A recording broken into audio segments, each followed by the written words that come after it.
Hi my dear friends, வணக்கம். நாங்கள்லாம் ஊருக்கு போயிட்டுருக்கோம். 5 வருஷத்துக்கு அப்புறம் என்னோடய குலதெய்வ கோயிலுக்கு கடலூர் போகிறோம். ஸோ 6 o'clock கிளம்பி நாங்கள் ஒரு 9:30க்கெலாம் ரீச் ஆனோச்சு கடலூரில். 5 வருஷமாக எனக்கு என்னோடய சிச்சுவேஷன் போக முடியல. பாண்டிச்சேரி ரீச் ஆகிறத காமிச்சிட்ருக்கேன். ஸோ என்னால் இதுதான் நம்மளோட கோவில். ரொம்ப அழகான ஒரு கோவில் கடலூரில் இருக்குது. யாரெல்லாம் கடலூரில் இருக்கீங்களோ எனக்கு கமெண்ட் பண்ணுங்கள். நான் பொங்கல் வச்சிட்ருக்கேன். எனக்கு பொங்கல் வைக்கிறதுக்கு ஹெல்ப் பண்ணதே என்னோடய பிரதர் ஒய்ஃப் தான். ஏன்னா நான் ரொம்ப ஸ்ட்ரெயின் பண்ணக்கூடாது இல்லையா இப்போது, அதனால். ஸோ சூப்பராக பொங்கல் வந்தது. ரொம்ப நல்லா பூஜை பண்ணிட்டு வந்தோம். ஸோ கொதிச்சிட்ருக்கு. தயவுசெய்து கடலூரில் இருக்க மக்கள் எல்லாருமே எனக்கு கமெண்ட் பண்ணுங்கள். இதுதான் என்னோடய பச்சைவாழி அம்மன்.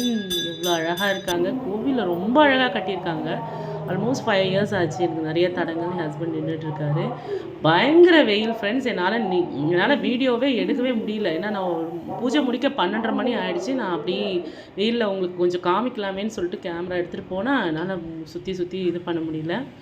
ஸோ நல்லபடியாக பூஜை முடிஞ்சது. ரொம்ப மனசுக்கு நிம்மதியாக இருக்குது. இனிமேல் எல்லாம் நல்லது நடக்கும்னு நம்புகிறேன். உங்களோட குலதெய்வம் என்னன்னு எல்லாருமே எனக்கு கமெண்ட் பண்ணுங்கள். எவ்வளோ அழகாக இருக்குது பார்த்தீங்களா? ஸோ கடலூர் மக்கள் தயவு செஞ்சு பார்த்தீங்கன்னா எனக்கு கமெண்ட் பண்ணுங்கள். இப்போது இதை சுற்றி சும்மா காமிச்சிட்ருக்கேன். இதுதான் என்னோடய ஃபேமிலி. மொத்தம் ஒரு 8 பேர் பிரதர் ஃபேமிலி. நாங்களும் போனோம் குழந்தைங்கள சேர்த்து. என்னோடய அம்மாவை பாருங்கள்.